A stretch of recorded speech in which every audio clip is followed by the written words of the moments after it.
Oke, Bismillahirrahmanirrahim. Assalamualaikum warahmatullahi wabarakatuh, teman-teman semua. Waalaikumsalam. Waalaikumsalam Ya, warahmatullahi wabarakatuh. baik. Jadi kuliah hari ini, agak serem. Wah, serem ya. Bukan karena ada hantunya, karena kita juga akan membahas berkaitan dengan ancaman keamanan yang ada pada dunia komputer. Ya, jadi sebenarnya ada banyak hal pengembangan dari IT. Kalau Anda mau bekerja, kira-kira saya fokusnya ke bidang apa, Pak? Saya kira ke depan itu akan ada banyak bidang-bidang yang berkaitan dengan keamanan jaringan. Jadi kalau Anda senang hacking, ya, senang ngoprek berkaitan dengan keamanan jaringan, ya, atau misalkan gimana sih Pak caranya untuk mendevis website, gimana kalau websitenya itu pakai CMS WordPress, kira-kira kelemahannya di mana, atau gimana lagi kalau kemudian saya pengen, itu banyak hal ya, atau misalkan mau bikin mau bikin model untuk deteksi sistem keamanan jaringan, maka saya kira Anda cocok sekali kalau kemudian masuk ke sistem keamanan jaringan ya, karena itu sangat dibutuhkan ke depannya ya. Artinya sampai kemarin aja polisi, saya sempat ngobrol dengan, waktu kemarin aja ada tugas di Polda Jatim, saya kemarin sempat ngobrol dengan salah satu dari polisi dari cybercrime ya. Jadi memang tantangannya ke depan adalah berkaitan dengan banyak sekali kasus-kasus penipuan, kasus-kasus hacking ya. Bahkan kalau beliau cerita ada anak di bawah umur yang berhasil meretas sebuah website ya. Ketika ditangkap ternyata dia masih SMP. Ini saya lupa di daerah mana. Pokoknya di daerah daerah Jawa Timur, tapi ya sekitar Magetan dan sekitar daerah sini, daerah-daerah Jawa Timur ke arah barat itu ya. Oke, ini cukup menarik sebenarnya. Ya, baik, ini akan kita bicarakan pada hari ini. Jadi kalau pada pertemuan sebelumnya kita sudah ngomongin tentang program ya dan aplikasi ya, apa saja sih kira-kira pembagiannya ya, termasuk juga sistem operasi.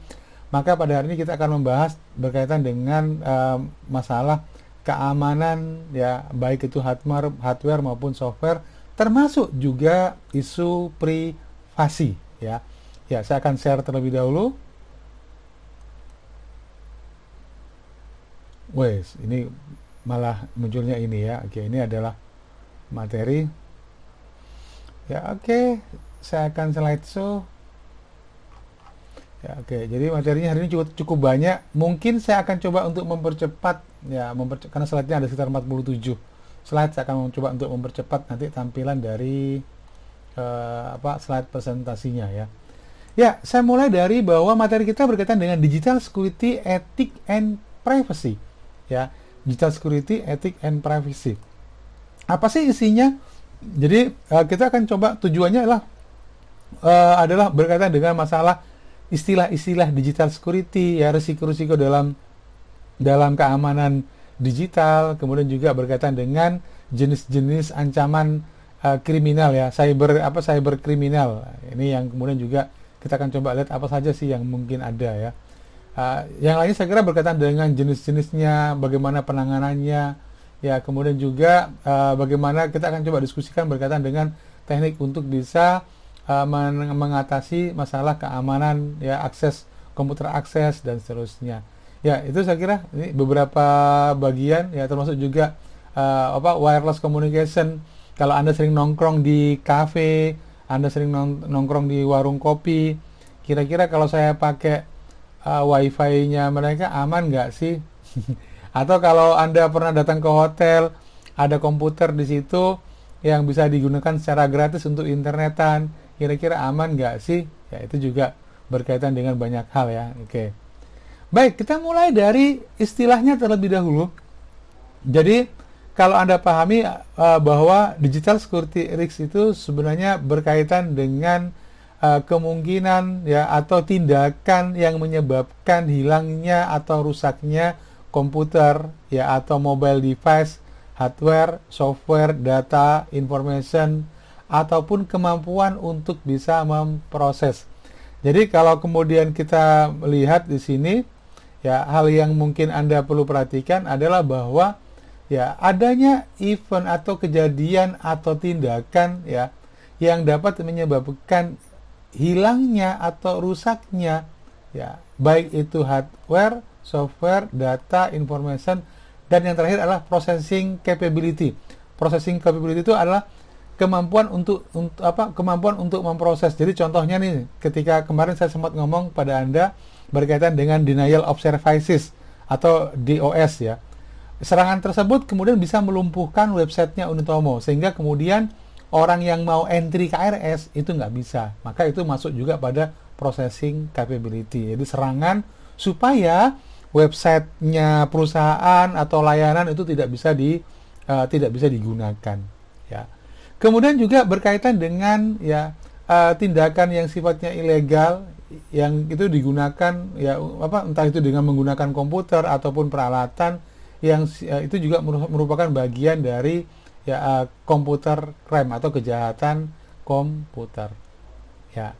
Jadi misalkan contohnya ada komputer, orangnya nggak ada, kemudian Anda bobol passwordnya, Anda mengakses, nah itu masuk pada komputer crime.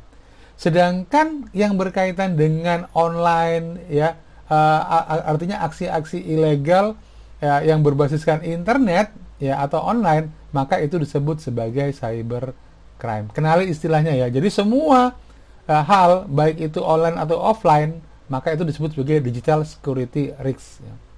Sedangkan kalau kemudian di kantornya seseorang atau ada notebooknya seseorang nganggur, atau Anda karena Anda posesif nih sama si doi ya, sama pacar Anda, kemudian Anda pengen tahu kira-kira komputernya isinya apa gitu kan, maka Anda buka ya, passwordnya Anda bobol ya. Ada banyak cara untuk menjebol password komputer, termasuk juga dengan menggunakan Ubuntu misalkan atau pakai Bittrex ya.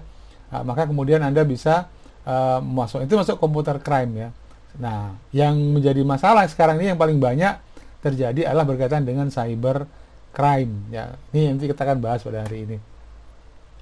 Apa saja sih kira-kira ya? Jadi digital security risk itu berkaitan dengan unauthorized access and use ya, ketika seseorang masuk ya ke komputer atau ke perangkat kita ya, baik itu terutama berkaitan dengan umumnya adalah dengan menggunakan intercepting wireless communication. Jadi hati-hati sekali lagi bahwa ada banyak kejadian di mana orang berpikir di sebuah bandara. Ini kasusnya di sebuah bandara.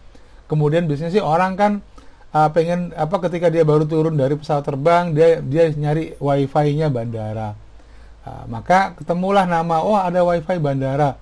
Dia masuk tanpa password ya. Padahal kemudian sebenarnya itu bisa juga ditanamkan ya untuk phishing ya, sehingga kemudian apapun yang diketikkan, dia mengakses alamat apa dan seterusnya, itu bisa dipantau atau disadap oleh si pemilik akses point tersebut.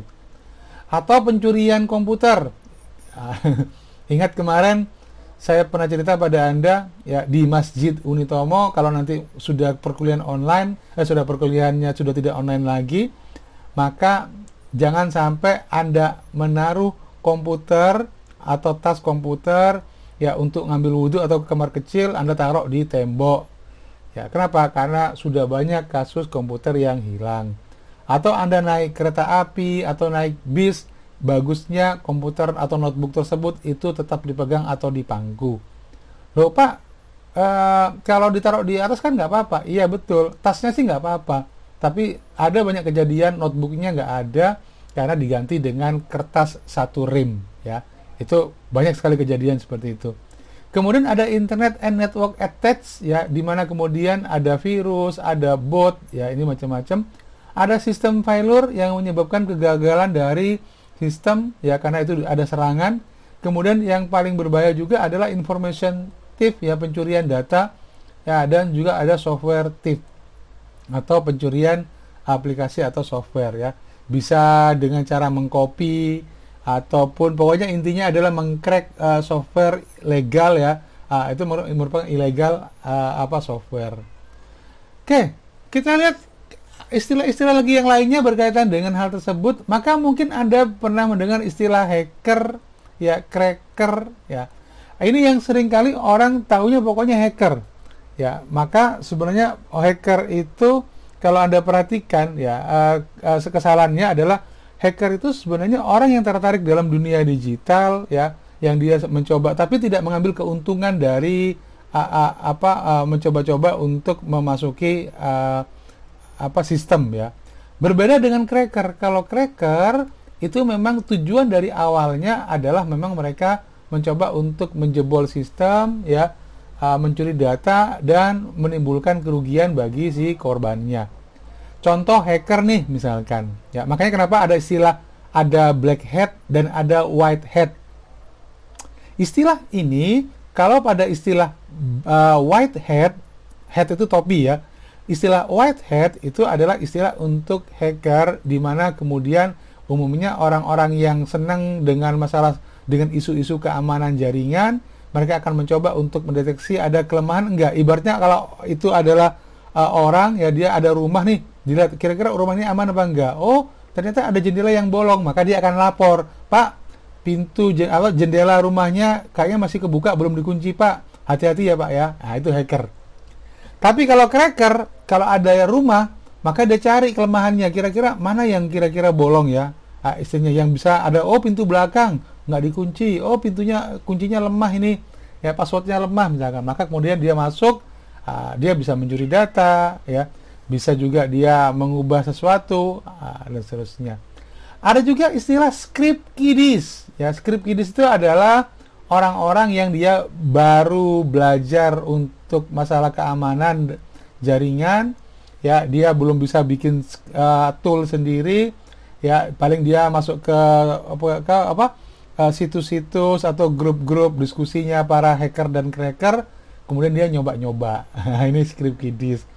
Biasanya sih yang baru-baru pemula, isinya newbie atau pemula lah, ya, script kiddies itu. Jadi dia tidak membuat script, jadi dia scriptnya ya dari orang lain, ya, baru dia dicoba, ya. Yang paling berbahaya sebenarnya adalah berkaitan dengan corporate spy.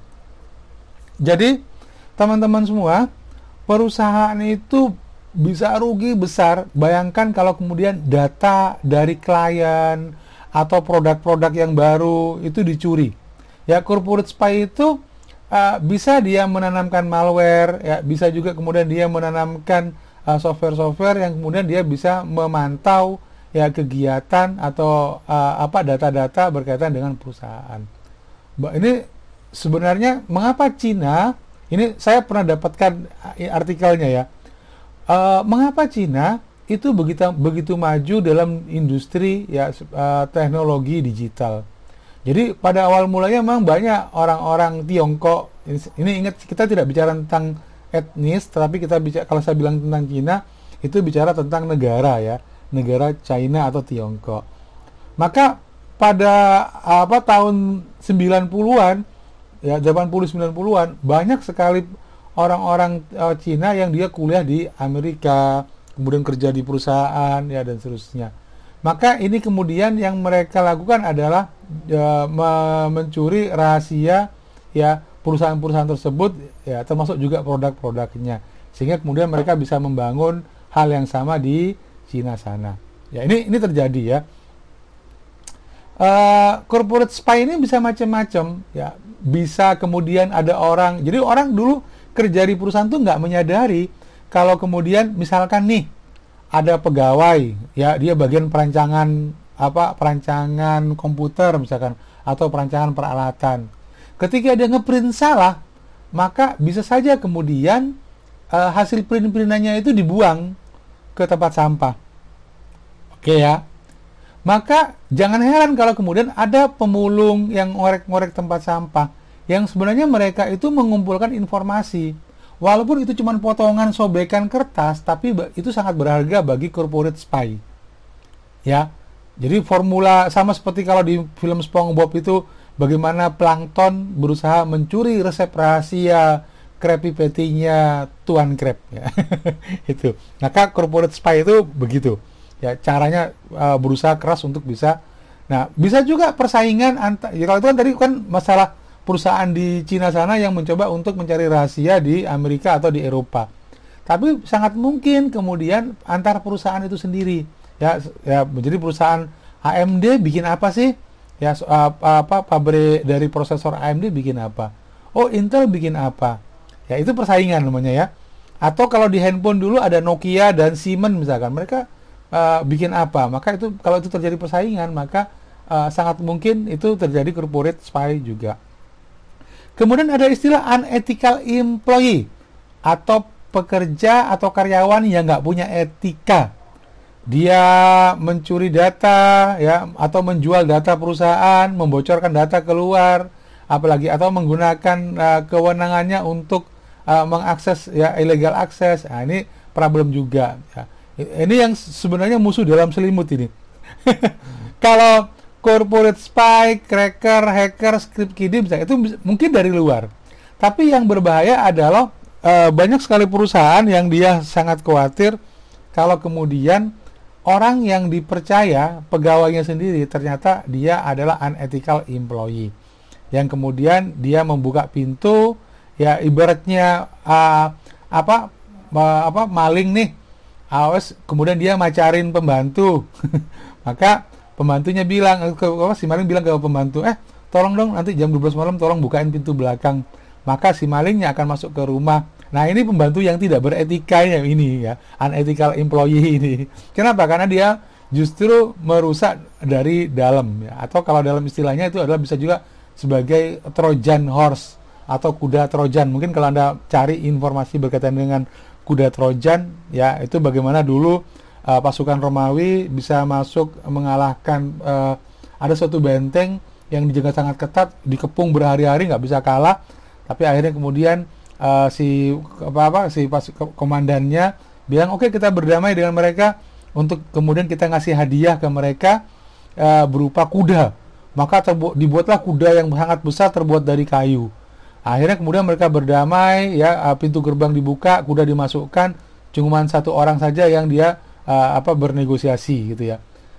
Ketika malam hari semua orang pada tidur, maka kemudian dari dalam kuda itu ada pintu yang dibuka dan ternyata di dalamnya berisi orang.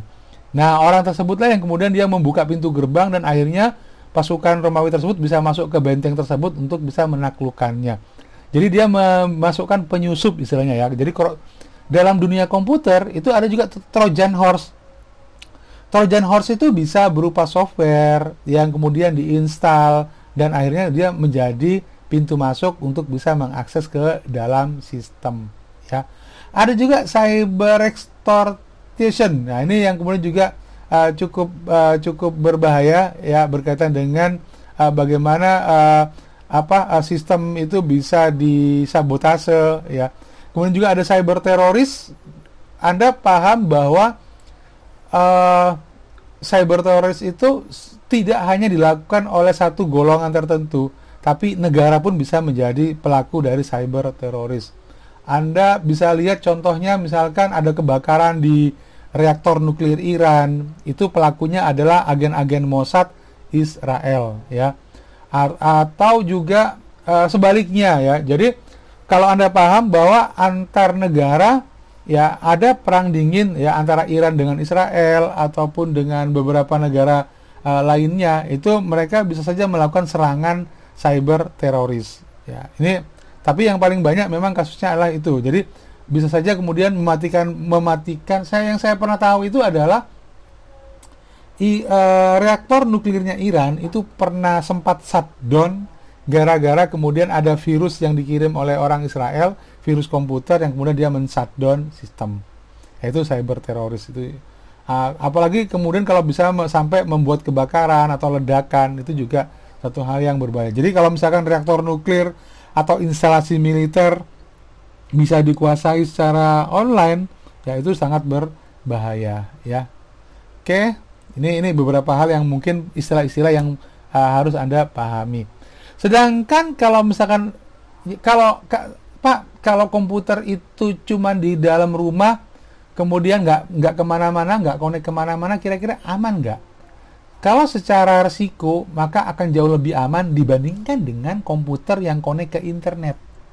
Kenapa? kalau komputer yang ada di rumah selama tidak ada flash disk keluar masuk, ditancepin, selama tidak ada disket atau CD, maka dipakai sendiri, maka aman, sangat aman. Paling cuman virus hardware saja. Kalau ada maling masuk malam-malam diam-diam ngangkat komputernya, maka itu adalah virus hardware. Ya, yang orang dia ngambil. Nah, yang menjadi berbahaya adalah karena kemungkinan penyusupan atau serangan itu bisa punya banyak sekali jenis, ya. Ransomware contohnya, nanti kita akan bahas itu ya. Ransomware itu yang lagi ngetren beberapa waktu yang lalu ya. Oke, jadi information transmitted over network has a higher degree of security risk than information keep on organization's premises ya, premises. Oke. Jadi kalau sebuah informasi yang dikirim melalui jaringan ya sangat mudah disadap, sangat mudah itu diubah, ya sangat mudah kemudian itu yang kemudian itu jadi berbahaya. Maka salah satu kemudian yang mungkin juga berbahaya itu adalah malware. Malware itu apa sih sebenarnya? Malware itu sebenarnya adalah sebuah software ya yang berbahaya. Jadi short for malicious software. Jadi sebenarnya singkatan dari malicious software, maka disingkat sebagai malware ya. Malicious software itu artinya software ya yang berbahaya. Isinya apa? Isinya ada sebenarnya adalah berupa program-program yang tanpa diketahui oleh si pengguna ternyata itu bisa digunakan untuk membajak ya alter the operation of computer and mobile devices. Jadi dia bisa membajak komputer dan mobile device. Ya tadi, jadi malware itu bisa kemudian dia membuka pintu gerbang, bisa juga kemudian dia bloknya melumpuhkan firewall ya, antivirus dan seterusnya. Jadi ada banyak ya common type of malware. Jadi program-program jahat berbahaya ini ada banyak jenisnya ya. Semuanya disebut sebagai malware ya, tapi atau malicious software ya. Tapi kalau dari jenisnya atau dari kriterianya seperti virus misalkan ya, atau potential damaging program that affect or infect a computer or a mobile device negatively by altering the way the computer or device work without the user's knowledge or permission. Virus dulu banyak sekali disebarkan melalui virus file ya. Contoh nih, virus file itu ada file dokumen yang tahu-tahu dia diacak-acak ya, terus dia filenya jadi rusak. Ada juga virus yang kemudian dia disimpan jadi paling banyak sih sebenarnya virus itu adalah berupa virus file ya. Jadi kalau diklik dia akan masuk ke memori, nyebar, kemudian dia menginfeksi hard disk, menginfeksi flash disk, bahkan juga sampai ke jaringan ya. Ada juga yang kemudian worm ya. Worm itu kan sebenarnya kan dari hal lain dari cacing sebenarnya ya. Oke.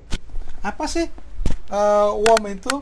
Jadi worm itu sebenarnya adalah software juga yang dia bisa menggandakan dirinya ya, a program that copies itself repeatedly. Ya, for example, in memory, on network. Nah, problem utamanya akhirnya apa? Karena kemudian program tersebut tuh berkembang biak, dia banyak memakan memori. Worm ini pernah juga ada ya, yang saya ketahui.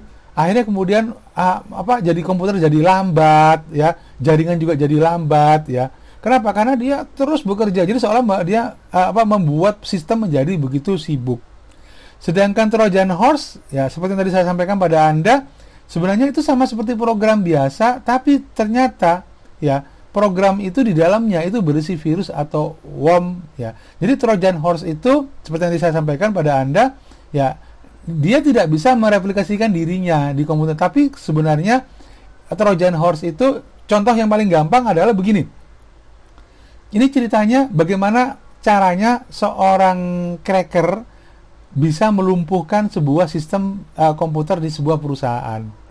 Maka dia bisa lihat ya orang-orang di situ kira-kira siapa aja.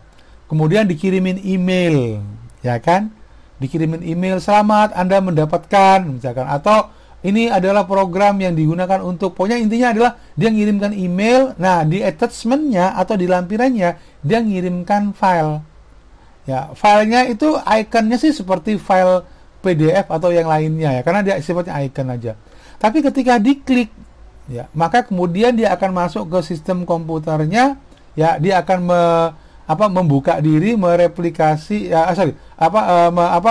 tertanam, dan dia akan membuka sistem yang ada di sistem keamanan yang ada di komputer tersebut, ya. Ada juga rootkit, ya. Ini rootkit itu ya. Rootkit itu adalah program ya yang dia itu tersembunyi di komputer atau di mobile device atau di handphone ya. Kemudian dia prinsipnya dia nggak ngapa-ngapain awalnya, tapi kemudian ya dia bisa mengontrol.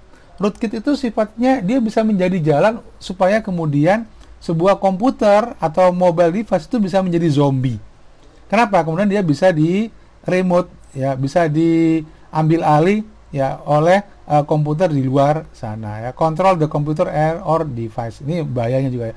Allow someone from a remote location yang nggak jelas lokasi. Jadi istilah remote location itu adalah pokoknya lokasi seseorang yang berada di lokasi yang nggak tahu di mana ya, yang dia akan mengambil alih secara penuh komputer atau device.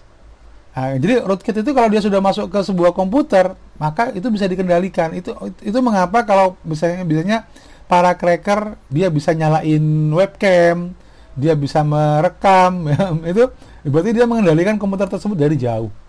Ya, oke. Ini juga biasanya digunakan oleh para cracker. Jadi contohnya gini, saya pengen nyerang sistemnya dari sebuah bank misalkan.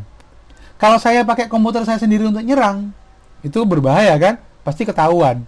Maka saya akan membajak komputer orang lain, ya. Kemudian saya jadikan dia sebagai zombie. Nah, komputer itu yang saya perintahkan untuk menyerang target saya. Ya, maka saya bisa memutus mata rantai supaya saya nggak ketahuan. Ya, kenapa? Nanti kalau mendeteksi IP address penyerangnya bukan IP address saya, tapi IP address dari komputer zombie yang sudah saya kuasai tadi. Ada juga spyware. Ya, ini sebuah program yang ditanamkan di komputer atau di mobile tadi yang fungsinya digunakan untuk mengumpulkan ya informasi secara rahasia. Ya, bisa login, password, PIN untuk mobile banking ya atau email. Pokoknya semua hal yang berkaitan dengan apa yang diketikkan itu semua bisa dikoleksi, dia bisa dikumpulkan kemudian dikirim ke, nah ini spyware ya. Nah, kemudian ada juga yang adware. Adware itu advertorial ya atau advertisement ya in a banner. Jadi sifatnya cukup mengganggu ya. Kenapa? Karena dia itu sifatnya menampilkan pop up iklan ya. Pop up. Dulu adware itu paling banyak muncul di browser. Jadi kalau misalnya kita buka suatu website terus tiba-tiba muncul iklan gitu ya. Nah, sekarang saya kira adware sudah saya nggak pernah ketemu lagi. Kenapa? Karena browser sekarang sudah punya antisipasinya ya. Jadi bagaimana virus menyebar? Sekali lagi ini ada caranya. Jadi misalkan ada seorang yang dia programmer, dia membuat virus, tujuannya untuk apa? Apakah untuk menghapus file yang ada di komputer targetnya, ataupun menyembunyikan, ataupun yang lainnya.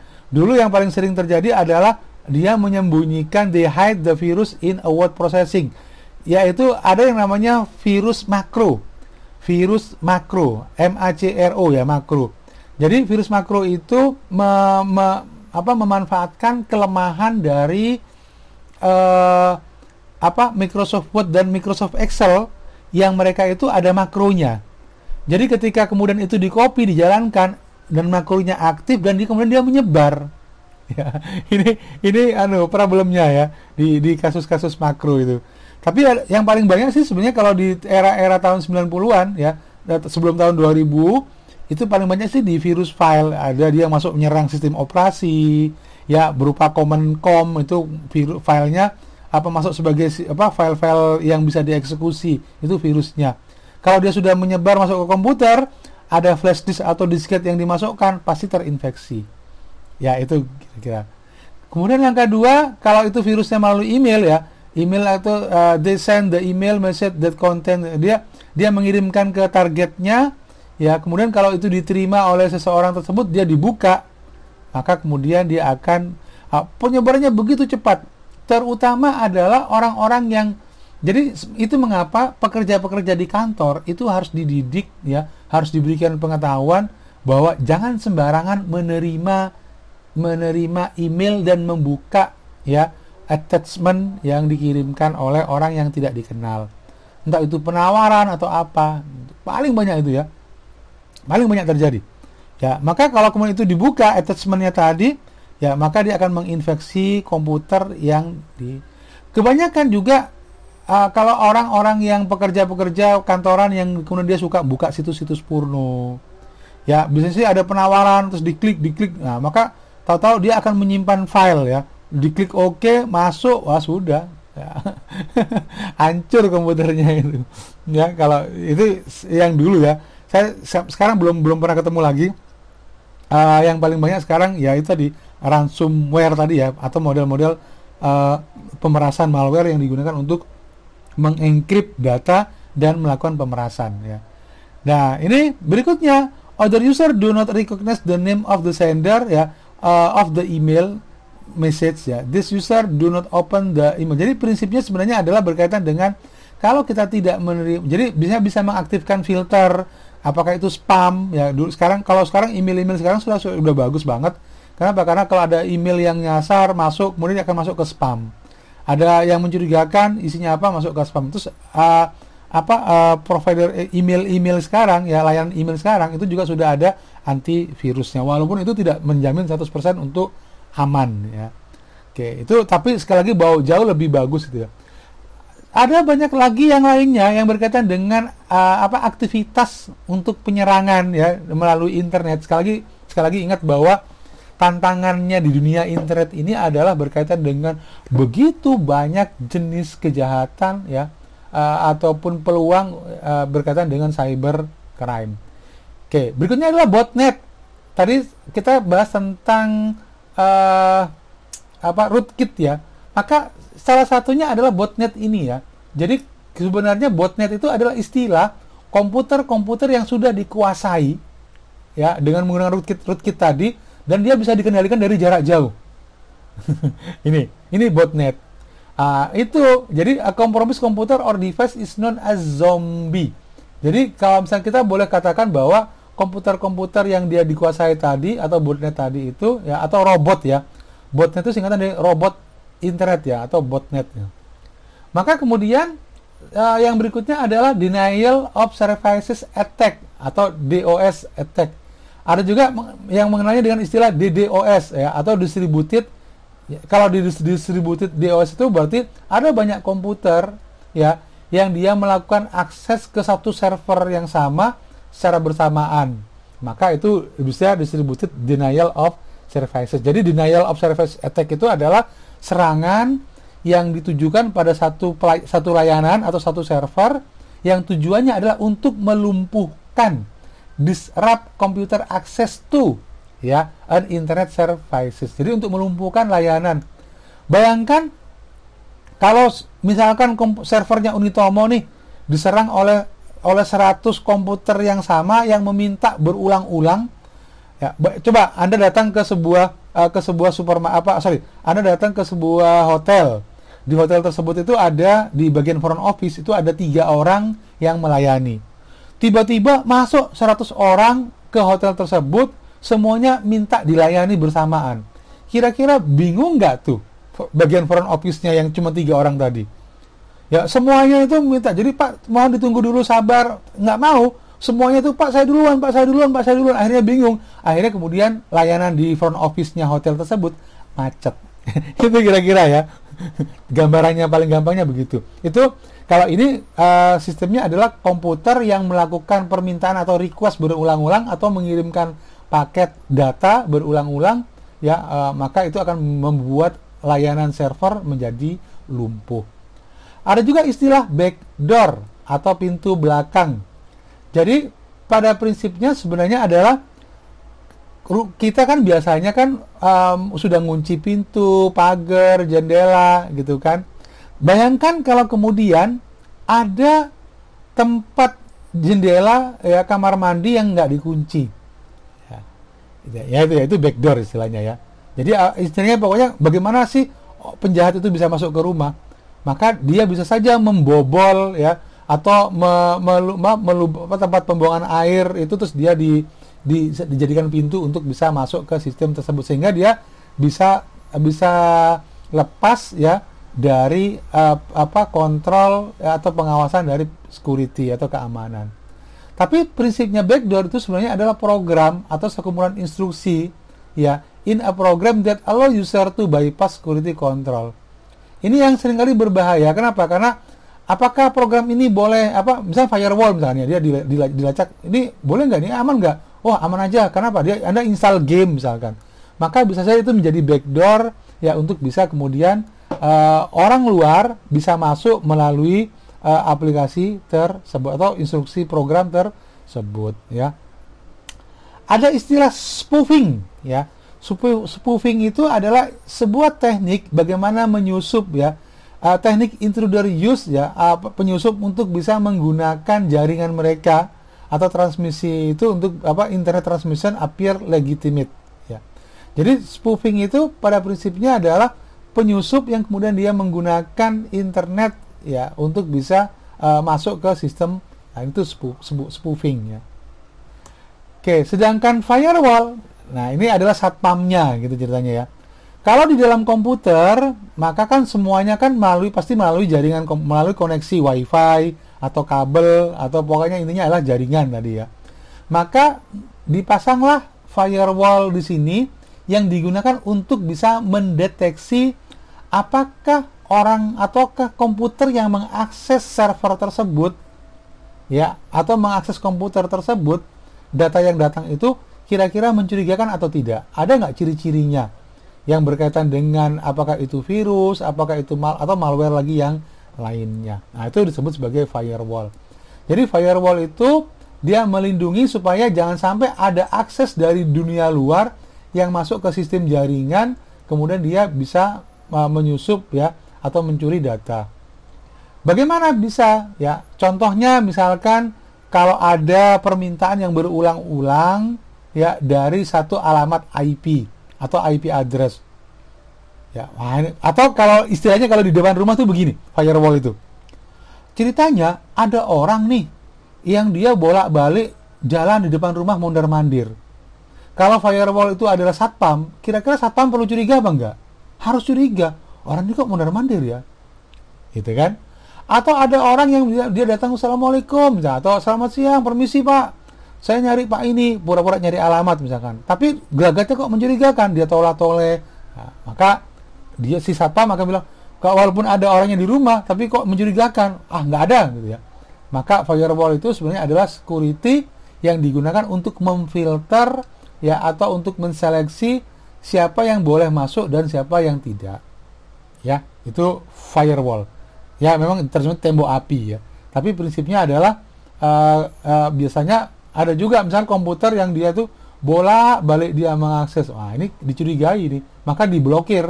Kalau sudah diblokir atau juga ada dia ngeping bolak-balik misalkan ya, maka diblokir, maka dia tidak bisa lagi mengakses sistem jaringan tersebut. Ada dua hal yang perlu Anda pahami, ada unauthorized access dan ada unauthorized use ya. Jadi ada akses yang tidak punya hak akses ya, tidak punya hak, dan ada penggunaan yang dia tidak punya hak ya. Sama-sama dia tidak punya. Jadi kalau ini berkaitan dengan komputer atau jaringan yang dia mengakses jaringan atau komputer tanpa permisi. Sedangkan kalau pada unauthorized use, dia punya akses sebenarnya, tetapi digunakan, contohnya ada karyawan yang dia menggunakan jaringan komputer di kantor, dia punya user tetapi kemudian dia menyalahgunakan use of computer or its data for unapproved or possibly illegal activity. Jadi si karyawan tadi yang dia mencuri data, dia punya aksesnya, tapi dia menyalahgunakan hak akses tersebut ya, penggunaan komputer tersebut untuk merugikan sistem atau perusahaan ya. Oke. Kemudian nah ini bagaimana dong caranya kemudian itu boleh atau enggak? Biasanya sih kalau misalkan contoh, misalkan kalau di perusahaan ada aturan karyawan tidak boleh membuka media sosial. Karyawan tidak boleh membuka situs-situs tertentu, misalkan ya. Karyawan tidak boleh download musik, misalkan, ya, atau yang lainnya. Maka ada, kalau kemudian karyawan tersebut dia bisa menggunakan proxy, ya, sehingga kemudian yang tadinya Facebook dia nggak bisa buka, IG nggak bisa buka, tapi karena kemudian dia nggak punya hak kan untuk itu, atau melanggar aturan dari perusahaan, atau dia nggak boleh mengakses komputer tertentu atau membagi printer misalkan, dia melakukannya, ya, maka dia dianggap sebagai unauthorized use, ya. Oke. Kemudian, nah ini, Anda paham mungkin berkaitan dengan authorized access control itu bisa juga berkaitan dengan bagaimana seorang bisa masuk ke sistem, ya, dengan memanipulasi login. Ini kan ada user ID dan ada password, ya. Ada banyak teknik untuk bisa membobol sistem login atau password seperti ini, ya. Salah satunya saya kok jadi lupa, ya. Oke. Nanti sambil dipikirkan, ya. Jadi prinsipnya adalah, ya, ada orang yang dia itu mungkin mengintip, ya. Jadi access control define who can access. Jadi prinsipnya kalau Anda bikin program, ya, maka setiap orang itu tidak boleh punya hak akses yang sama. Contoh misalkan manajer keuangan, dia hanya boleh mengakses sistem keuangan perusahaan, tetapi dia nggak boleh lihat data berkaitan dengan produksi ataupun penggajian. Manajer marketing hanya berkaitan dengan penjualan dan promosi. Dia nggak boleh buka berkaitan dengan data-data HRD. Itu namanya access control. Sehingga kalau misalnya programnya pun sama, loginnya sama, tapi ketika dia membuka, maka aplikasi yang ditampilkan, ya, akan berbeda. Sesuai. Jadi sama seperti sebenarnya seperti kalau kemudian, coba ya saya tampilkan. Kalau Anda paham bahwa ini adalah e-learning saya. Oke, saya logout, ya. Ini adalah e-learning saya. Maka walaupun sama-sama e-learningnya di sini, username ini akan menentukan, ya, passwordnya siapa akan menentukan dia ke mana. Ya, kalau Anda perhatikan password Anda dan password saya, PIN itu sama. Ya, cuman 4 digit. Rawan nggak sih 4 digit itu? Pasti sangat rawan, ya. Kenapa? Karena dulu PIN ATM juga pakai 4 digit dan akhirnya diubah menjadi 6 digit, ya. Kenapa? Karena kalau 4 digit itu, kalau misalnya kita pakai gambling untuk bisa membobolnya, misalnya 0000, 0001, 0011, 00121, misalnya. Jadi dia ini ya tekniknya, saya lupa tekniknya apa sih untuk itu. Oh, brute force, ya. Ada istilah brute force, ya. Brute force itu adalah teknik untuk bisa mencoba kombinasi, ya, dari password, ya, sampai kemudian ketemu password yang paling cocok. Nah, kalau pakai teknik brute force, ya, untuk 4 digit angka 0 sampai 9 akan jauh lebih mudah dibandingkan dengan 6 digit. Jadi kalau misalkan 4 digit itu kemungkinannya adalah 9 kali 9, 10, ya. 10 kali 10 kali 10 kali 10. Berarti secara berapa kemungkinannya? Ya, oke. Jadi Anda bisa lihat sekitar 1000 kemungkinan, ya, 1000 kemungkinan untuk bisa membobol sistem ini. Jadi ada 0000, ya, 0001, 0002. Kalau nggak bisa, maka setelah 009 maka dicoba 00010, 00011, 0011. Terus kalau sekarang nggak berhasil, maka besoknya lagi dicoba lagi yang angka berikutnya. Mana yang sudah dicoba, dicoret, sampai akhirnya ketemu kombinasi angka. Kenapa? Karena kalau passwordnya menggunakan angka, kalau menggunakan huruf A sampai Z, apalagi kalau huruf besar huruf kecil, maka itu kalau pakai teknik brute force akan jauh lebih sulit. Kenapa? Karena kombinasinya juga jauh lebih banyak. Ya, itu gambarannya, ya. Oke, jadi ada username dan ada password. Ya. Kalau sistem zaman dulu itu nggak dibatasin. Pokoknya orang login gagal, dia bisa coba lagi, login gagal, bisa coba lagi, login gagal, sampai jadi nggak ada. kalau yang sistem-sistem zaman sekarang, sistem login itu dibatasin 4 kali Anda gagal login, 3 kali Anda gagal login, maka biasanya akan diblokir. Ya, artinya ada kemungkinan orang mencoba untuk mengakses sistem login secara ilegal. Atau beberapa lagi yang lainnya, cara mengamankan login adalah dengan cara menambahkan captcha. Anda tahu captcha kan? Captcha itu selain username sama password atau user ID sama password, maka di bawahnya itu ada lagi Anda harus memasukkan angka atau huruf. Kenapa? Karena kalau username, kalau password, kalau seperti ini bisa menggunakan komputer untuk mengkombinasinya. Jadi zaman dulu para cracker untuk bisa masuk ke sistem login yang internet itu, karena sistemnya masih tradisional, maka ini yang mengisi mencoba login ini pakai software ya. Anggap aja pakai robot lah istilahnya. Sehingga bukan si cracker sendiri masukkan username-nya, kemudian masukkan password-nya, masuk username-nya, masuk password, enggak. Tapi ketika kemudian dia gagal, maka kemudian si robot tadi dia yang akan mencoba lagi sampai kemudian dia berhasil menemukan kombinasi password-nya. Ya, itu kira-kira ya. Bagaimana bisa tahu user ID-nya, Pak? Bisa banyak. Ya, user ID-nya contohnya kalau di user ID Anda kan pakai NIM toh. Kalau dosen kan pakai NIDN. Bisa juga kebanyakan pakai email. Ketika kita tahu email seseorang, maka bisa saja kita menerka-nerka apa kira-kira password-nya. Ya, ini gambaran dari bagaimana sistem kontrol, akses kontrol itu menjadi penting. Tidak boleh semua orang masuk dan semua orang harus dibatasi dengan menggunakan password. Sistem login pun harus canggih.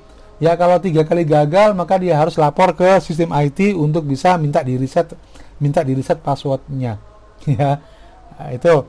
Kemudian kalau nggak pakai captcha, ya, atau kalau nggak diblokir, tapi sekali lagi mungkin saja model loginnya itu kemudian dibuat dia, kalau misalnya dia salah 3 kali, dia akan menunggu selama 10 menit baru bisa login lagi. Ya, kalau enggak, ya yang paling drastis memang ya diblokir tadi itu. Salah, blokir. Itu biasanya di bank-bank gitu, kayak gitu. Jadi kalau misalnya saya masuk ke, Anda mungkin pernah masuk ke sistemnya Klik BCA. Nah, ini Klik BCA seperti ini, loginnya Klik BCA seperti ini. Ini kebetulan dia tidak pakai captcha ya. Maka kalau mungkin Anda mungkin tahu username atau user ID saya. Ya, tetapi kemudian ini dia menggunakan 6 ya, dia menggunakan 6 digit. Itu jauh lebih susah. Hebatnya lagi kalau dia di BCA, ketika dia sudah bisa, misalnya Anda mungkin bisa menebak angka ini dari 6 digit ini, maka ketika dia login di dalamnya nggak bisa langsung transaksi. Mungkin bisa sih lihat-lihat saldo ya dan seterusnya, tapi nggak bisa untuk transfer, untuk pembelian. Kenapa? Karena nanti setiap kali Anda harus untuk transaksi di BCA, Anda harus memasukkan angka atau yang disebut sebagai token Klik BCA ya. Nah, ini token ini. Jadi kalau BCA dia menggunakan sistem pengaman lagi ya, supaya kalau kemudian orang mungkin bisa membobol atau dia ingat ya PIN-nya ini ya, tapi kemudian untuk bisa transaksi, maka tidak bisa. Hanya orang yang punya key BCA ini yang kemudian dia bisa melakukan transaksi sesuai dengan akunnya ya. Itu kira-kira BCA. Beda dengan mobile banking ya. Mobile banking BNI misalkan. Kalau mobile banking BNI nggak pakai. Selama Anda bisa masuk ya, Anda bisa masuk, kemudian Anda punya PIN-nya ya, dan seterusnya, maka Anda bisa mengakses, bisa transaksi. Tapi kalau di BNI cukup bagus, dia passwordnya ada 2 ya, password untuk masuk ke aplikasi dan password untuk transaksi ya. Yang lainnya saya nggak tahu. Yang BRI saya cuma pakai 2 ini aja, yaitu Klik BCA dan Bank BNI. Oh ya, kemarin Pak, kalau saya mau bayar SPP gimana Pak? Sebenarnya Anda bisa bayar langsung di ATM, atau bisa Anda, kalau coba saya masuk ya sini ya. Ya, saya nggak tahu kalau di ini di Bank BNI. Tapi kalau di beberapa aplikasi di sini ada pembayaran ya, mungkin sedikit menyimpang ya, tapi oke lah. Ada pembayaran kartu kredit, kalau saya ada pembayaran pendidikan. Nah ini nih. Ya, kita belum ada kerjasama dengan BCA ya, sehingga yang ada BINUS ya, mungkin baru BINUS ya kalau BCA ya. Tapi kalau ada kalau ini BINUS sudah ada, ini baru kayaknya ya, karena mungkin sebelumnya nggak ada. Yang sudah banyak bikin kegiatan untuk pembayaran SPP itu adalah BNI. Jadi kalau Anda adalah punya akun BNI, maka Anda bisa bayar itu menu pendidikan tadi, langsung ketemu tagihannya, langsung dibayarkan. Kalau enggak ya ke ke tellernya BNI ya, Bank BNI, baru kemudian Anda tanya ke teller, nggak usah langsung tanya NIM-nya berapa, maka muncul tagihannya baru Anda bayarkan. Itu ya, kalau kira-kira begitu. Ya baik, ini contohnya bagaimana kemudian sistem pengamanan dalam transaksi di perbankan ya. Nih, jadi prinsipnya sama. Jadi pada bagaimana kita bisa membatasi akses ya dari pengguna, yaitu dengan menggunakan password. Passphrase ya atau password itu sebenarnya adalah kombinasi antara huruf ya, angka dan seterusnya, atau simbol juga, huruf besar, huruf kecil. Sebenarnya Anda yang biasanya ngetik alay itu justru adalah password yang paling bagus. Kan kalau Anda ngetik password alay kan, misalkan contohnya adalah sayang misalkan, maka ada S, kemudian A-nya diganti dengan angka 4, I-nya tetap ya, kemudian yang-nya itu diganti dengan angka 4, kemudian N dan G-nya diganti dengan angka 9, sehingga kemudian tulisan sayang yaitu kombinasi antara huruf S kemudian angka 4, ini kan alay toh. Tapi dalam password itu dianjurkan malah ya. Kemudian Y ya, kemudian angka 4 lagi, kemudian huruf mungkin N besar ya, kemudian angka 9. Ya, angka 9. Nah, maka ini password yang bagus. Kenapa? Kombinasi huruf besar, huruf kecil, kemudian ada angka. Ya, lebih bagus lagi kalau ada simbol, misalkan tanda seru atau tanda bintang ya, tanda seru atau tanda tanya ya, dan seterusnya. Sayang gitu misalkan. Ya, ini password ya. Ada juga PIN. Kenapa kok disebut sebagai PIN? Ya, termasuk juga Anda tadi masuk ke sistem loginnya e-learning ya, ke e-learning Unitomo ini kan dia pakai PIN kan namanya. Ini sebenarnya bukan passwordnya ya, tapi PIN harusnya. Sama seperti yang dipakai oleh bank tadi, oleh BCA tadi. Ya, BCA tadi dia menggunakan istilah PIN ya. Untuk saya logout, maka kalau Anda perhatikan dia menggunakan istilah PIN ya untuk menyatakan oke. Nah ini ada dia pakai istilah internet banking PIN ya. Oke. Jadi harusnya pakai PIN ya. Jadi PIN itu adalah personal identification number ya. Jadi merupakan numeric password sebenarnya ya. Numeric password either assigned by a company or selected by user. Jadi apakah PIN tersebut itu dibuat oleh si perusahaan atau Anda bisa membuatnya sendiri. Kalau misalnya kemarin ada pertanyaan, Pak, password PIN saya di leak bisa diganti apa enggak? Bisa ya. Anda bisa mengganti PIN Anda ya sesuai dengan, tapi kalau sudah ganti Anda harus ingat ya, dicatat ya. Kalau enggak Anda akan tanya, kalau Anda lupa PIN Anda untuk masuk ke leak, maka Anda harus menghadap ke BAAK ya untuk bisa mereset password tersebut ya. Oke, kemudian purpose object. Ada istilah gini, untuk bisa masuk ke sistem ya, ada juga yang menggunakan konsep dongle ya. Purpose object itu begini, saya bisa masuk ke sistem kalau kemudian bisa login dan seterusnya kalau kemudian ada dongle yang dipasang. Coba saya tunjukkan pada Anda. Saya sih belum pernah nemu yang ini, tapi beberapa sih kalau saya lihat gini, dongle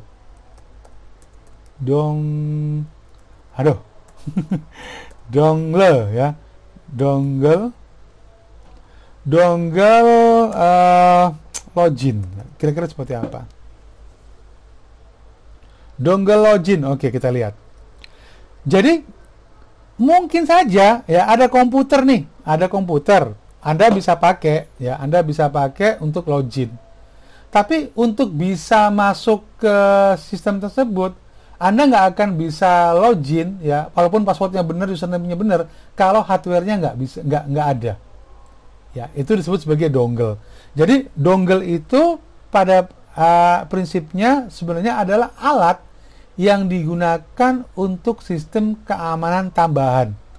Orang misalkan gini, Anda boleh tahu passwordnya, Anda boleh tahu username-nya, tapi kalau Anda tidak tahu tidak punya alatnya atau dongle ini, maka Anda tidak bisa login. Itu yang disebut sebagai dongle keamanan ya. Jadi bisa ada juga yang dongle sistemnya juga dia berupa bisa untuk membaca sidik jari ya dan seterusnya.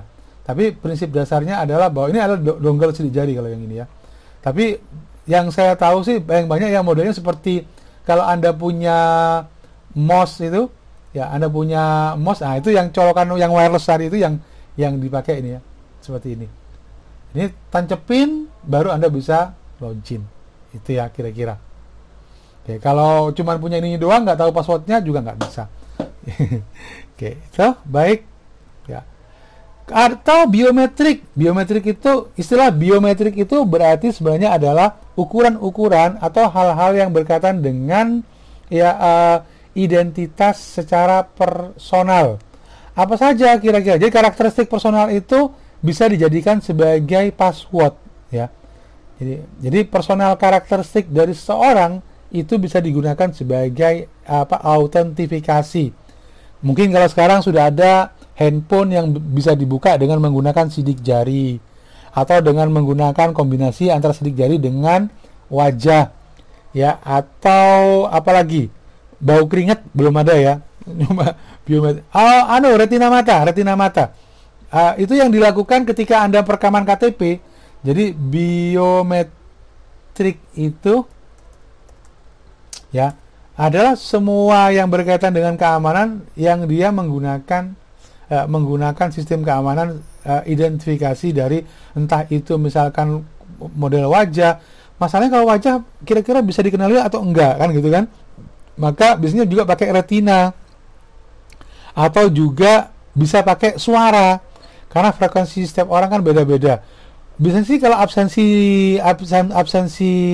dosen atau karyawan ya, atau mungkin dulu di SMP Anda juga atau SMA Anda juga biasanya pakai sidik jari. Jadi kalau Anda masuk ke kelas atau ke sekolah, maka Anda tempelkan jempol Anda atau jari telunjuk Anda, maka akan dikenalin. Kenapa? Karena garis tangan atau garis yang menyusun di jari atau di jempol itu setiap orang itu unik dan beda-beda. Ya, unik dan beda-beda. Maka itu kemudian dijadikan sebagai identifikasi. Jadi garisnya dan seterusnya itu bisa berbeda-beda ya. Oke, coba saya share dulu ya supaya Anda bisa lihat. Jadi ini adalah konsep dasar dari biometrik ya. Ini biometrik. Ya. Oh ya, tadi berarti Anda nggak lihat ya. Jadi klik BCA itu seperti ini ya. PIN ya, e-learning ini seperti ini tadi ya, username, password ya. Kemudian ini adalah PIN ya, dan ini ada biometrik, konsep biometrik ya. Baik itu mata, wajah ya, suara ya, itu identifikasi berkaitan dengan biometrik ya. Jadi ini contohnya ya, fingerprint reader ini adalah alat yang digunakan untuk bisa membaca sidik jari. Ada juga nggak hanya satu jari tapi bisa satu telapak tangan atau istilahnya hand geometry system ya. Ada juga iris recognition system yang yaitu pada retina mata ya. Jadi kepalanya ditempelin, matanya dilihatin, baru kemudian dibaca dengan kamera, dia akan cocokkan dibuat kodenya baru dicocokkan. Jadi ini semua, atau signature verification system ya, atau tanda tangan digital juga ya, garis tangan dan seterusnya. Atau voice verification system. Jadi dia bisa mengenali suara. Jadi, nama saya Koiron misalkan, nama saya Pak Choi. Maka kalau dia bisa mengenali misalnya dari frekuensinya atau dari karakteristik suara lainnya, maka itu bisa dikenalin ya. Atau face recognition ya, berarti keseluruhan ya, wajah keseluruhan. Ya, oke. Jadi yang lain saya kira berkaitan dengan masalah metodenya bisa banyak sekali ya. Ada berkaitan dengan username ya. Apalagi di sini ya. Jadi two step verification itu sebenarnya adalah menggunakan dua metode. Oh, pesawat terbang lewat ya. Menggunakan dua metode ya, one after the next, ya, to verify the identity of user. Jadi setelah kemudian dia misalkan dia pakai login ini, kemudian dia mengenalin sidik jari, berarti sistem keamanannya atau loginnya tidak hanya menggunakan satu cara ya, atau tetapi menggunakan two step verification itu, tapi yang berurutan. Passwordnya bener nggak? Oh, passwordnya bener. Kalau passwordnya bener, coba tempelkan sidik jarinya. Oh, sidik jarinya dikenalin dan itu benar, maka kemudian dia bisa mendapatkan akses untuk masuk ya. Ada istilah digital forensik. Kalau misalkan terjadi kasus pembunuhan ya, kasus pembunuhan di TKP, di tempat kejadian perkara ada sesosok mayat tergeletak di situ, maka kemudian polisi atau Inavis ya, di bagian polisi itu Inavis namanya ya, identifikasi Inavis itu forensik, pokoknya identifikasi dan forensik squad atau apa ya pokoknya ya, itu Inavis itu. Maka kemudian dia akan dilihat posisi mayat itu gimana, terlentang ya, tertekuk ya, dan seterusnya. Kemudian dia lihat ada luka nggak ada luka luar nggak ada, tapi ada luka dalam atau enggak ya, dompetnya ada yang hilang atau enggak. Kalau misalnya dia luka, dilihat, oh dompetnya hilang, perhiasannya hilang ya. Tapi kalau kemudian ada orang dibacok ya, luka parah tapi dompetnya nggak hilang ya, dan seterusnya, maka itu kalau secara logik kita bisa lihat bahwa dia itu adalah korban dendam, bukan korban perampokan atau kriminal. Tapi kalau itu lukanya terlalu parah, maka itu pasti orang yang paling dekat dengan dia, mungkin karena dia diputus cinta ataupun kemudian dia dihianati, maka kemudian dia melakukan balas dendam. Itu motif ya, berkaitan dengan itu bisa di forensik. Tapi kalau dalam konteks digital forensik, kalau misalkan nih kasusnya adalah ada seorang nasabah melaporkan uangnya hilang ya, tiba-tiba kok uang di rekeningnya kok hilang, maka kemudian polisi ya akan memeriksa log dari transaksi yang ada. Oh, ternyata transaksinya dia mengambil melalui ATM. Di ATM di ATM itu ada kameranya, maka bisa dilihat siapa yang mengambil, ya kan? Oh, ternyata temannya sendiri gitu ya, yang dia tahu PIN dan kartunya, dia ngambil kartunya. Ya itu, atau loh kok bukan temennya, dia nggak kenal, kok orang lain ya, dan itu tempatnya jaraknya jauh-jauh ya, maka dia bisa lihat lognya, bisa lihat catatan digitalnya ya, bisa lihat dari kamera yang ada di ATM ya, terus posisinya beda-beda, maka kemungkinan itu adalah korban dari skimming. Jadi kartu ATM-nya itu digandakan oleh penjahat ya, kemudian hasil kartu ganda tersebut itu dibelanjakan atau dipakai untuk penarikan di tempat lain. Jadi digital forensik pada prinsipnya adalah bagaimana mengungkap atau mengumpulkan ya, discovery atau mengumpulkan atau dan menganalisa bukti-bukti ya yang ditemukan pada sebuah komputer ataupun jaringan. Jadi kalau kemudian kasusnya adalah ada pencurian data ya, tiba-tiba contoh kemarin itu kasusnya adalah data vaksin bocor. Kemudian kan kita bisa lihat ini yang bocor dari mana, maka dilihatlah data yang bocor tersebut kategorinya apa, format XML-nya kira-kira seperti apa. Maka siapa yang menjadi rekanan dari data vaksin tersebut? Apakah dari peduli lindungi pedulilindungi.id, ataukah ada dari BPJS atau dari yang lainnya yang kemudian sangat mungkin menjadi pintu masuk dari kebocoran data tersebut ya. Oke. Jadi many area use digital forensik. Kira-kira digital forensik itu untuk apa saja? Bisa untuk penegakan hukum yang tadi kasus-kasus ya, bisa juga untuk criminal prosecutor ya, berkaitan dengan masalah, bisa juga military intelligence ya, berkaitan dengan analisis kejadian ya, atau juga bisa berkaitan dengan asuransi. Asuransi itu sangat rawan terjadinya penipuan ya, asuransi, sehingga kemudian biasanya ada detektif ya atau investigator yang berkaitan dengan asuransi. Ada satu film bagus sekali, yaitu ada seorang agen asuransi yang dia bekerjasama dengan nasabah untuk bisa membobol asuransi. Jadi asuransi itu begini prinsipnya teman-teman. kalau saya ikut asuransi, misalnya asuransi kematian misalkan, maka kemudian kalau saya membayar premi, ya premi sebesar misalkan 10 juta di asuransi tersebut, kalau kemudian si pembayar premi tersebut meninggal, ahli warisnya akan mendapatkan misalkan ganti rugi atau apa sih namanya, klaim, ya bisa sebesar 100 kalinya. Yang tadinya dia misalnya 10 juta, dia bisa mendapatkan 1 miliar misalkan, ya, atau bisa mendapatkan sekian ratus juta misalkan. Itu asuransi, ya. Nah, problemnya banyak sekali kasus-kasus penipuan di asuransi. Jadi bisa juga ada orang yang tadi tahu-tahu dia ujuk-ujuk dia menaikkan preminya, terus ternyata si pasangannya tuh yang tadi didaftarkan asuransi itu dibunuh oleh si ahli warisnya. Supaya kemudian motifnya adalah motif mendapatkan harta dari asuransi tersebut. Kalau kasus tersebut itu adalah disengaja, ya maka kemudian itu bisa menjadi masalah penipuan atau juga apa sih namanya, ya, penipuan asuransi itu. Ada istilahnya lagi, ya. Ya, atau misalkan nih mobil Anda itu diasuransikan. Nanti di klausul asuransi bahwa tidak akan ada ganti rugi kalau kemudian misalkan ketika yang nyetir itu tidak punya SIM, atau yang nyetir tersebut dia melanggar rambu atau dan seterusnya. Tapi kalau ditabrak atau misalkan kecelakaan alami, maka akan diganti. Nah, kalau cuma lecet nggak diganti, ya misalkan.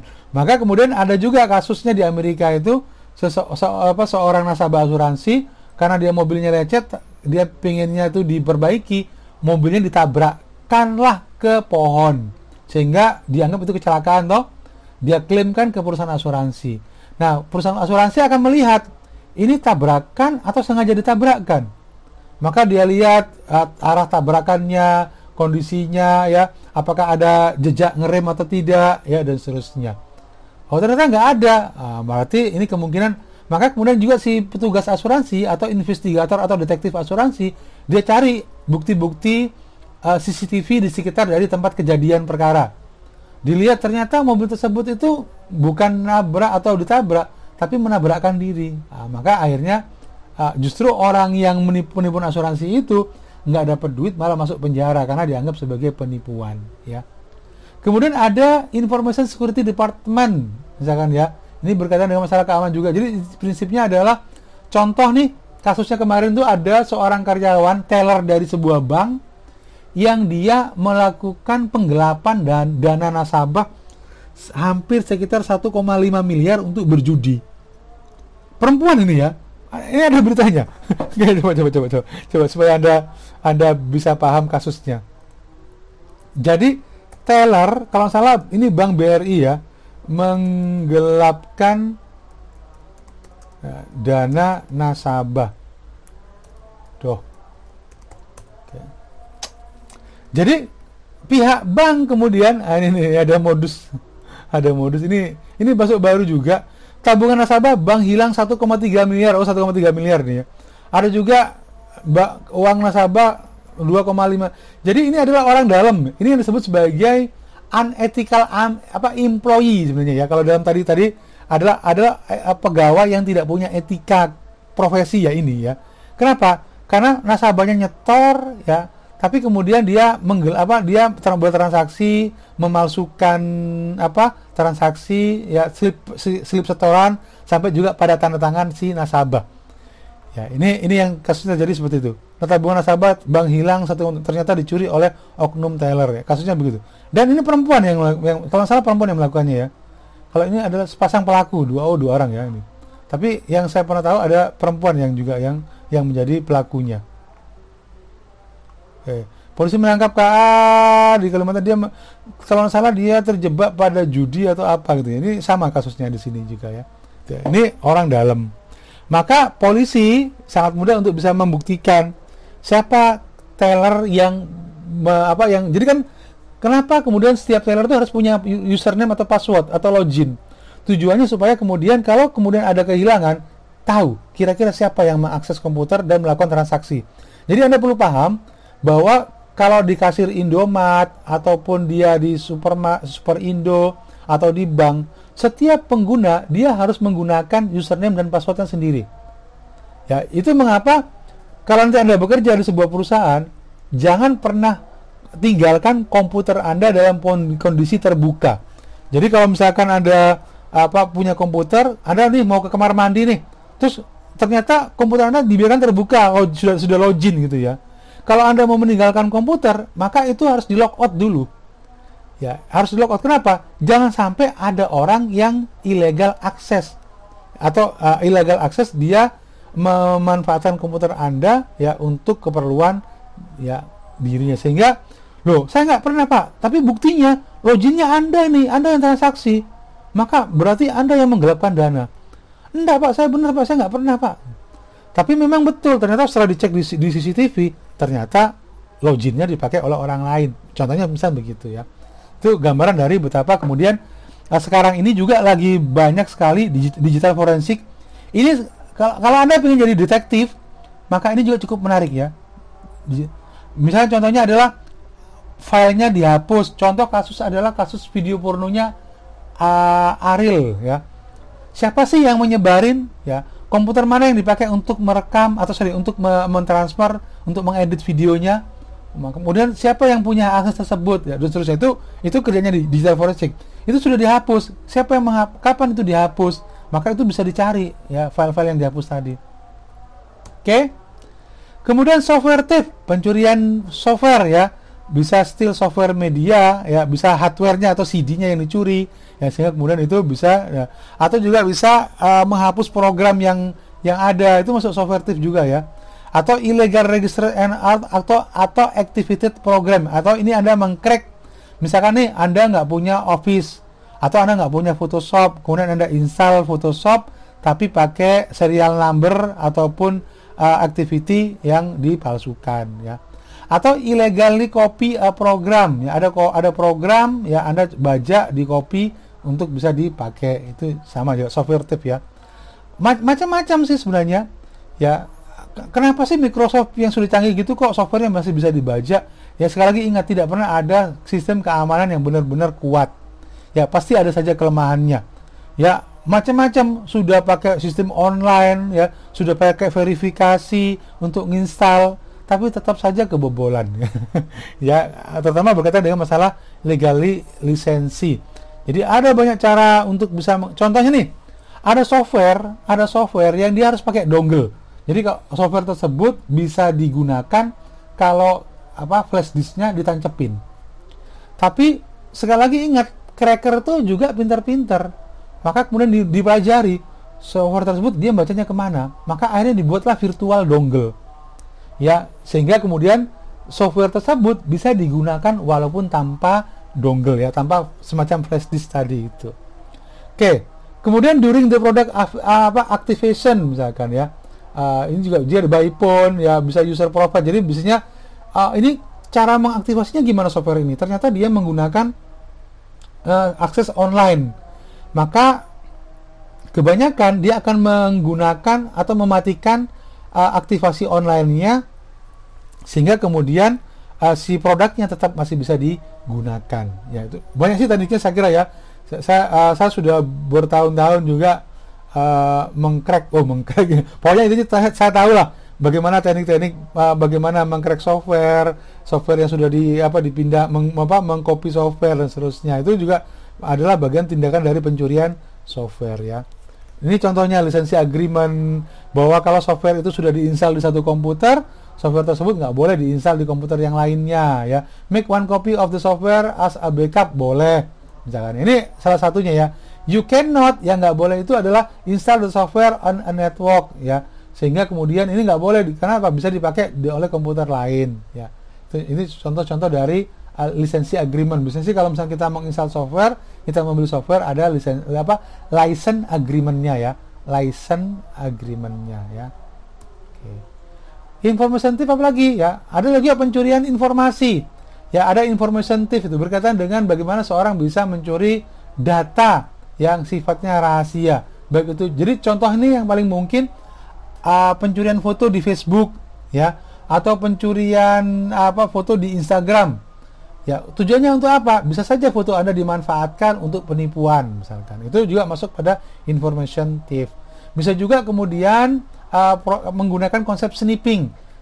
Ketika anda login ketika Anda menggunakan WiFi yang gratisan, ya, maka sangat mungkin kemudian ketika Anda akses sesuatu, semuanya dikontrol oleh komputer dari si cracker. Ada juga konsep encryption. Encryption itu begini, teman-teman. Encryption itu adalah bagaimana kita bisa mengkonversikan data, ya, menjadi sebuah kode karakter yang dia nggak mudah dibaca oleh orang lain. Tujuannya adalah supaya orang tidak bisa mengaksesnya. Saya ambil contoh ya. Saya punya contohnya di sini. Oke, saya coba stop yang ini.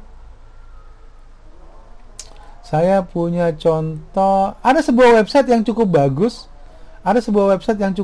Yang bisa mungkin Anda coba, yaitu ini online tool ini.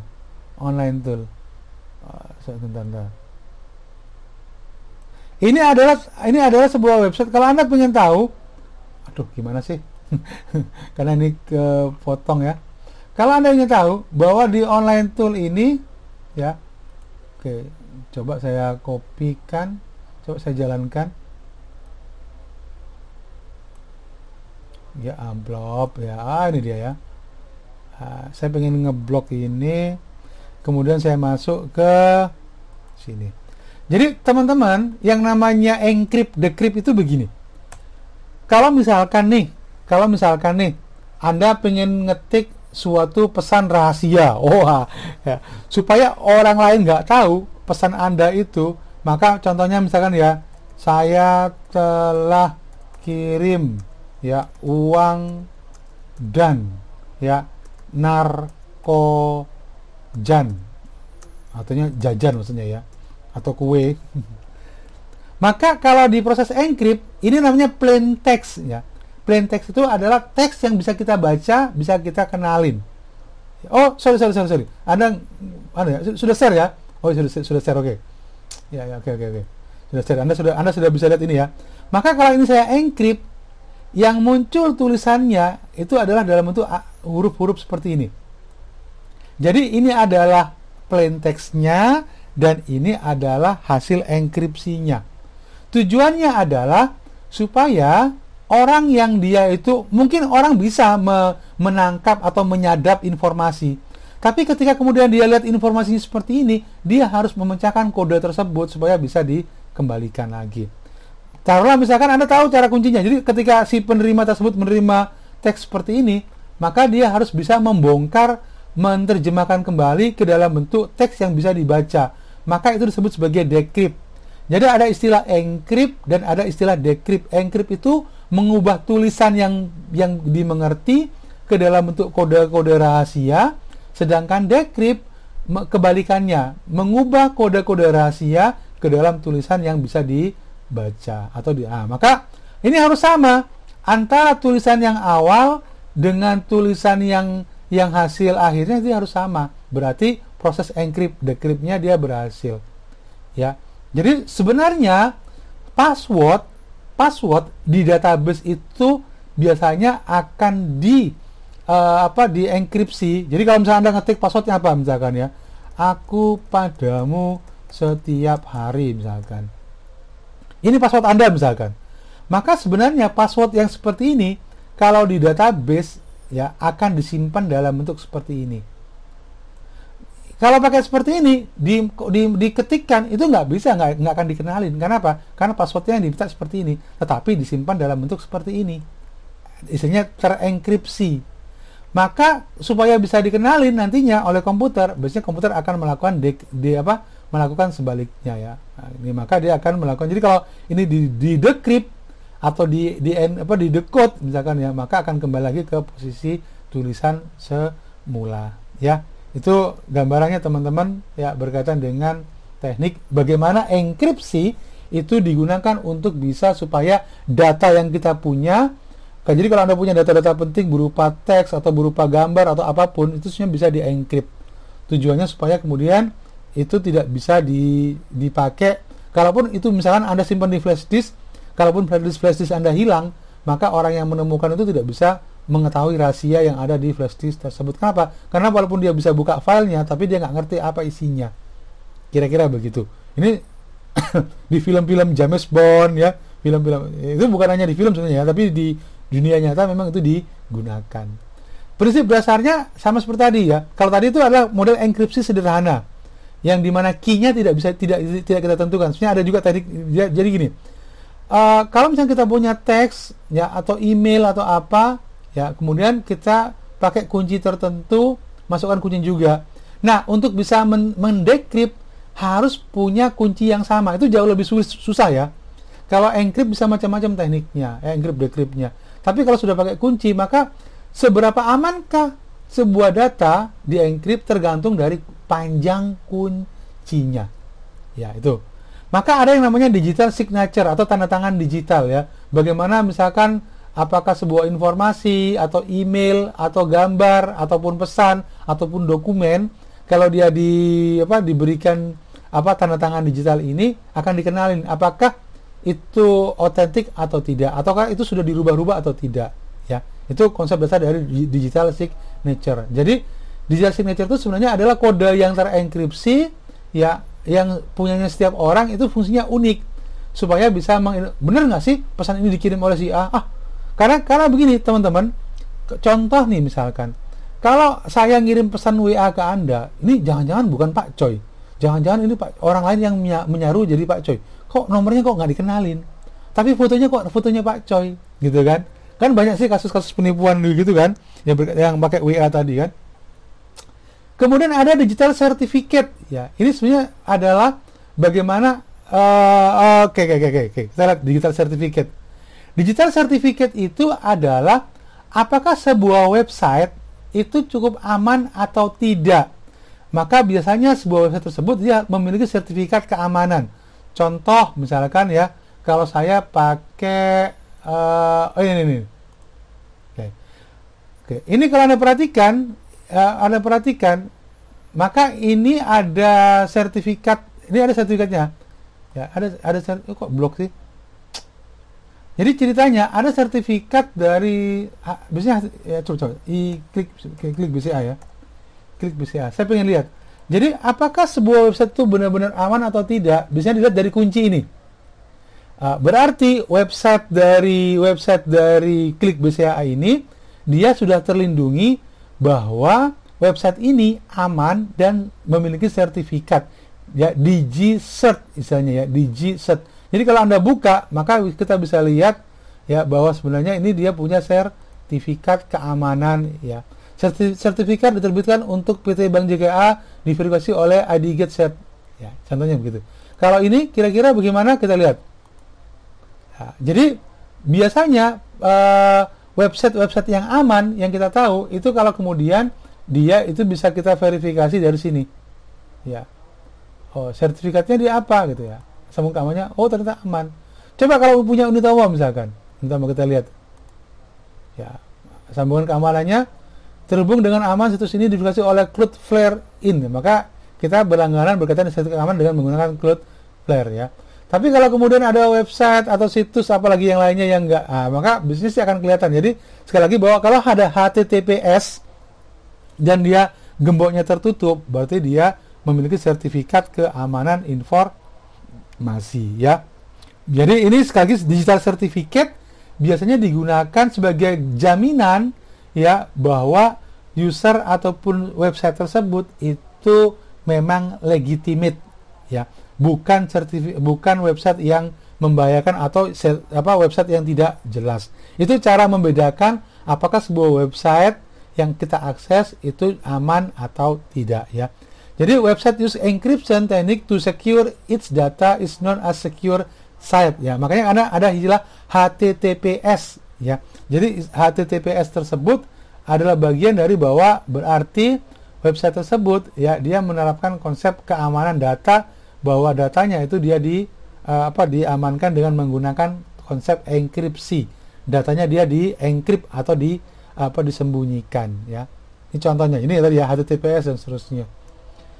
Oke, hardware thief, pencurian hardware saya kira kita sudah pernah jelaskan ya, bagaimana cara mengamankan komputer. Kalau Anda nongkrong di warung kopi atau nongkrong di kafe, jangan lupa untuk bisa diikat notebooknya supaya kemudian tidak mudah dicolong oleh orang atau dibawa lari oleh orang lain, ya. Ya, apa saja kira-kira ya bisa Anda pakai, ya. Hardware thief dan vandalism safeguard itu kira-kira bisa pakai apa? Bisa pakai physical access control, lock door atau window, ya, atau alarm system, ya. Intinya lah dia mengamankan secara hardware saja, ya. Kalau yang lainnya adalah berkaitan dengan masalah keamanan, berkaitan dengan masalah listrik, gimana supaya tidak terjadi konsleting, tidak sampai terjadi kerusakan data di komputer, ya, dan seterusnya. Ya, maka dibutuhkanlah yang namanya backup. Sekali lagi, jadi saya kira handphone sekarang ataupun banyak sekali komputer sekarang juga sudah nyambung ke cloud, ya.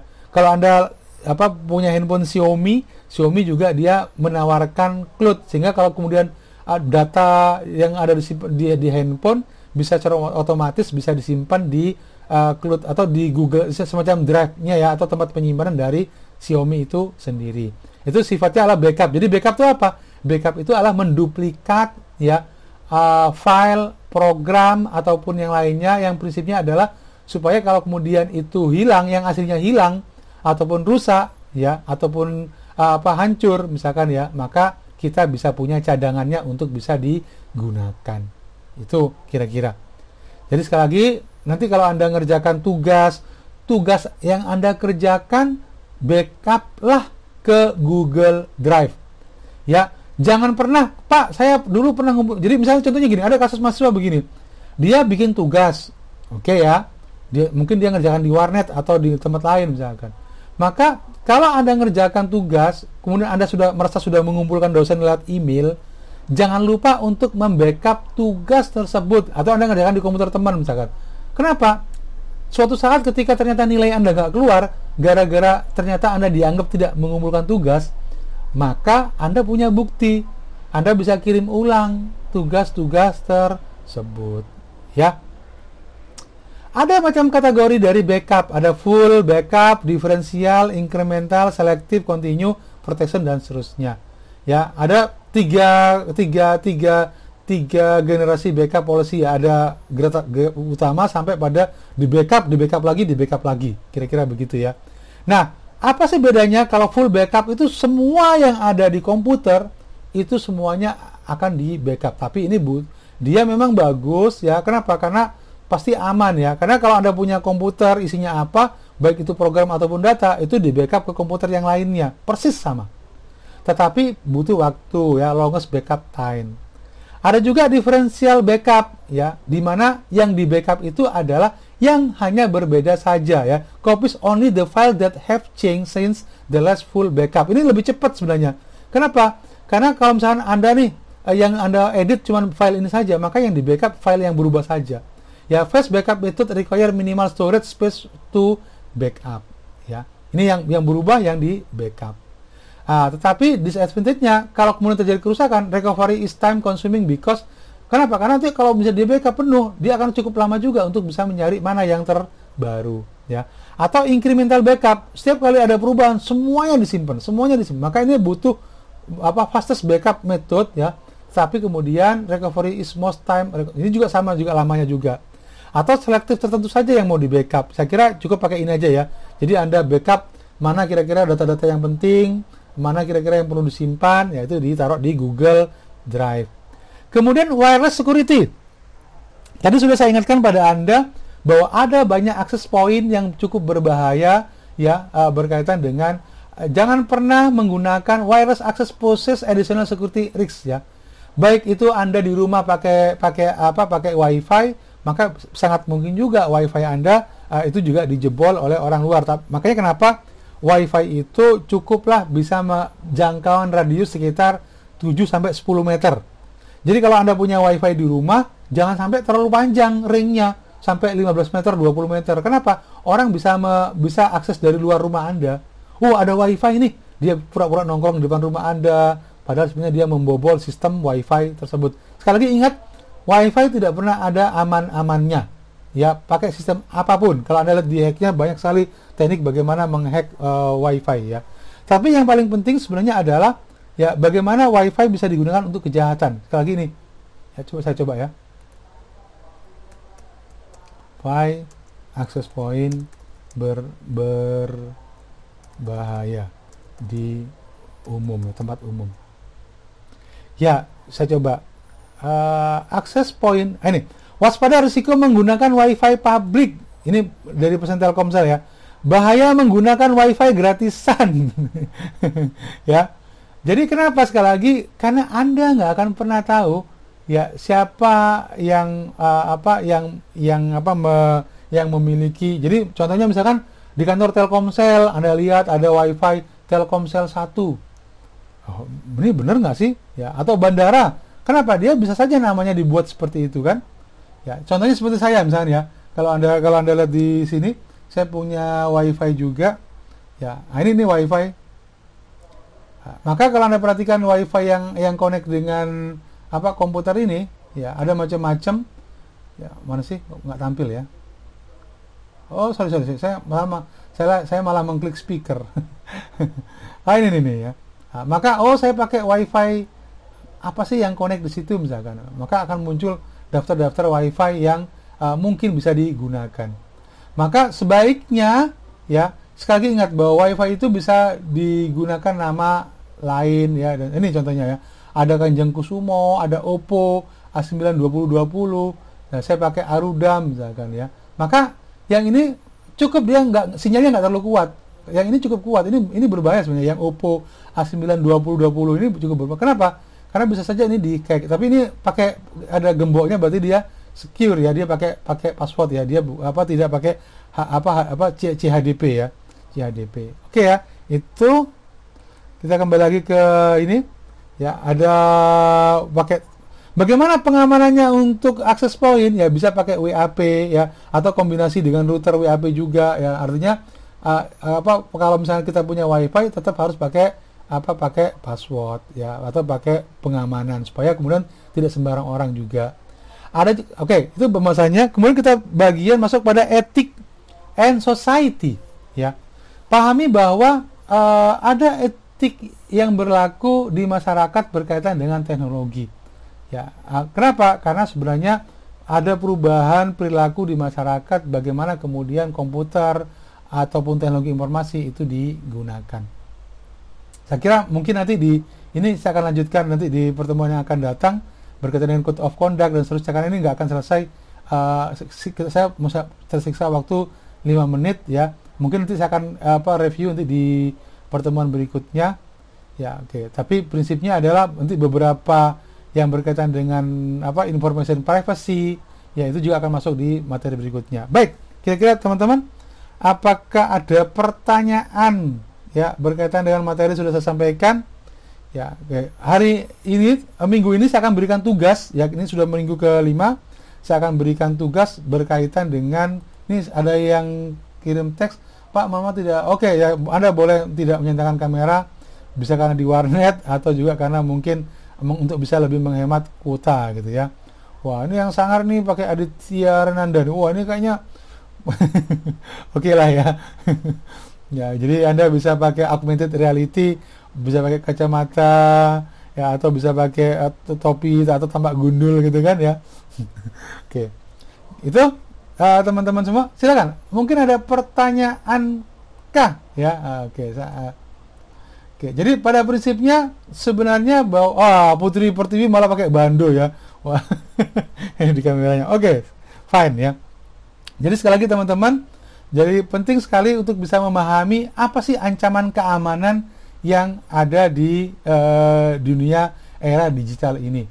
Ya, maka ke depan ya ada banyak sekali profesi berkaitan dengan keamanan. Saya kira itu sangat penting sekali.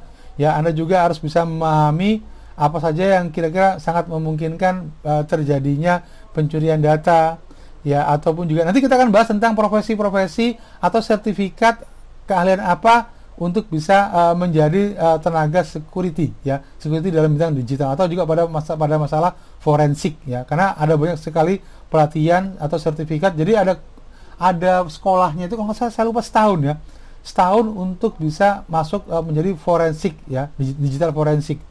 Cuman yang mahal itu adalah alatnya. Alatnya itu bagaimana kalau Anda mengcloning pada digital forensik itu begini, yang saya pernah tahu ya.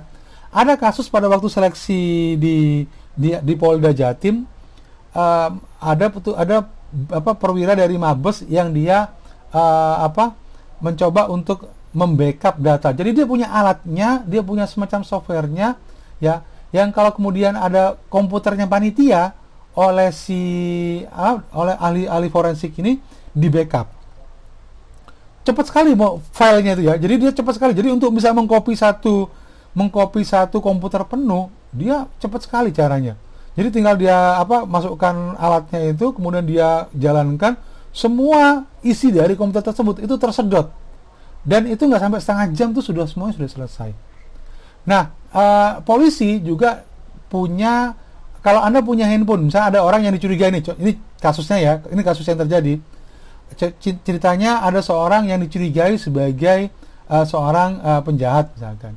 Maka ketika polisi, oke, coba saya lihat handphonemu gitu ya, misalkan dia, maka polisi mungkin akan membuka-buka handphone tersebut. Dia nggak perlu password juga sebenarnya untuk bisa buka handphone. Maka dia pinjam mungkin sekitar 5 menit atau 10 menit aja, ditancepin ke alat tersebut, maka semua isi dari handphone tersebut, foto, gambar, kontak, story dan seterusnya, proses di cloning itu akan masuk ke sistem tersebut. Itu kalau salah itu produksinya Israel gitu. Ya, untuk bisa mengcloning. Saya lupa harganya berapa. Harganya sekitar 30 juta atau 50 juta ya alatnya itu ya. Macam-macam, ada juga yang 150 juta. Sorry, ada yang 150 juta kalau salah. Tapi yang sekarang juga ada sudah dijual di pasaran juga berkaitan dengan alat tersebut ya. Ini gambaran dari betapa kemudian dunia digital itu luar biasa ya. Jadi kalau misalnya kita bicara Anda sekarang terjun di dunia digital, pahami ada banyak kemudahan ya. Anda bisa akses internet, Anda bisa kuliah, Anda bisa belanja, tapi di balik itu ada juga ancaman keamanan. Bagaimana seperti Tokopedia, Gojek ya, yang bobol kalau tidak salah adalah punyanya Tokopedia ya. Data Tokopedia bocor.